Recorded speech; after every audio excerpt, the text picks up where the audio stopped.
Indonesia juga memiliki tol di atas laut yang selesai dibangun pada tahun 2013 silam yang diberi nama Jalan Tol Bali Mandara. Jalan tol ini berada di Provinsi Bali yang memiliki panjang 12,7 km yang menghubungkan antara Benoa, Ngurah Rai, dan Nusa Dua.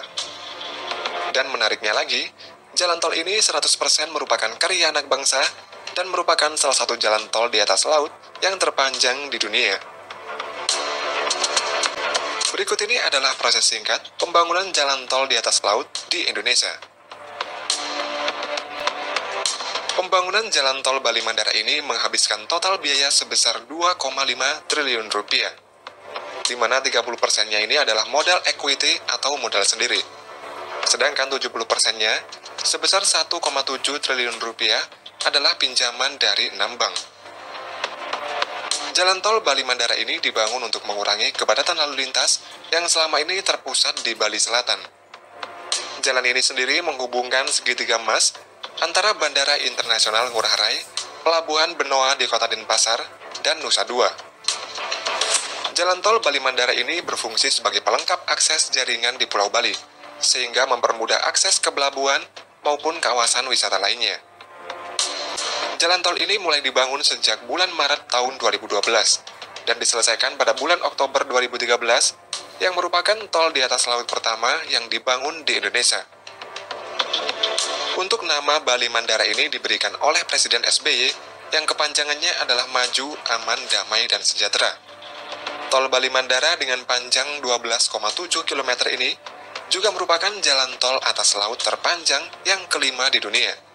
Setelah Jiazhou Bay di Cina dengan 42 km, Lake Pontchartrain Causeway di Amerika Serikat dengan panjang 38,5 km, Chesapeake Bay di Amerika Serikat dengan panjang 24,01 km, dan Jalan Tol Penang Malaysia dengan 13,05 km.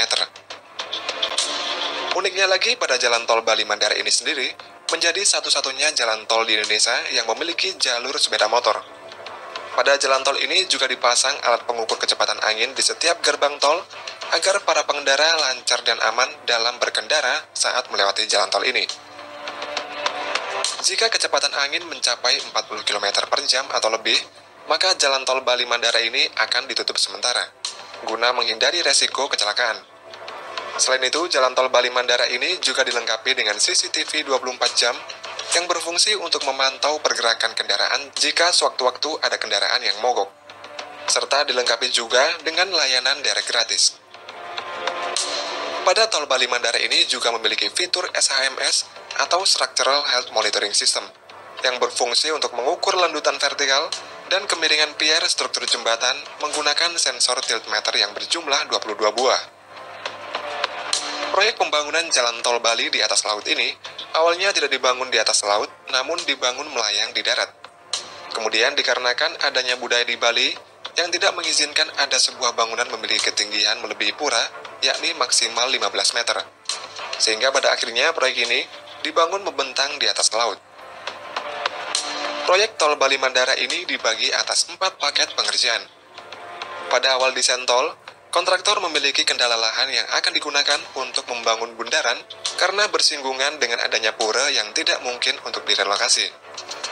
Untuk mengatasi hal itu, kontraktor mengubah desain dengan sedikit bergeser agar tidak mengenai pura, sehingga bentuk desain bundaran ini menjadi tidak bulat sempurna. Proses pembangunan jalan tol di atas laut ini terdiri dari beberapa tahap, dan seluruh pengerjaan tahap-tahap itu dilakukan secara paralel yang dikerjakan pada waktu yang bersamaan. Sebelum pengerjaan dimulai, dilakukan dulu site installation, yaitu pekerjaan persiapan dalam pengaturan tata letak fasilitas dan sarana proyek. Pengerjaan dimulai dengan pemasangan tiang pancang yang dilakukan pada titik-titik pancang yang telah ditentukan.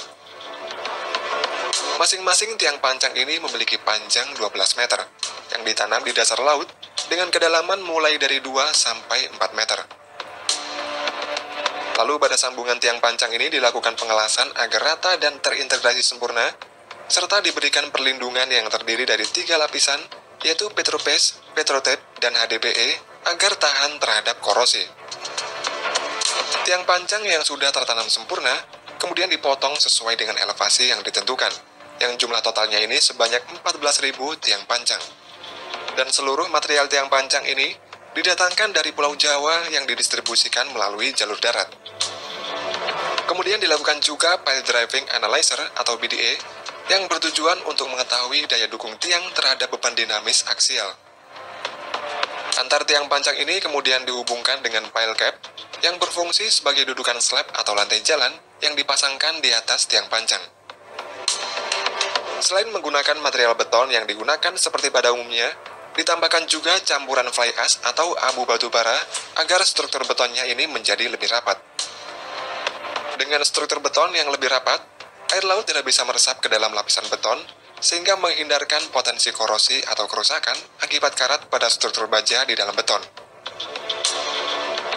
Kemudian konstruksi tiang penopang struktur jalan layang tol ini juga dilengkapi dengan struktur beton tambahan yang berfungsi seperti ikat pinggang. Struktur tambahan ini berfungsi menyatukan beberapa tiang di dalam satu pilar untuk meredam dampak getaran jika terjadi gempa. Selanjutnya adalah pemasangan girder.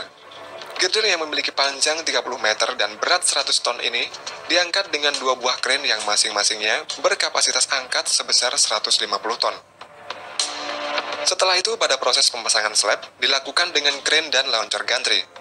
Slab ini diproduksi sendiri dengan membangun pabrik precast di dekat lokasi yang dibawa ke titik lokasi dengan ponton. Kemudian selanjutnya adalah tahap pengaspalan jalan. Seluruh material untuk pengaspalan ini didapatkan dari Bali, sementara aspalnya sendiri berasal dari Surabaya, dan lebih dari 50.000 ton aspal digunakan untuk pengaspalan ini. Setelah pengaspalan, tahap selanjutnya adalah pembangunan gerbang tol. Gerbang tol ini memiliki desain modern, namun tetap bernuansa kebalian. Dan yang terakhir adalah pemasangan infrastruktur pelengkap seperti rambu-rambu marka jalan, lampu lalu lintas, dan pengecatan pembatas jalan.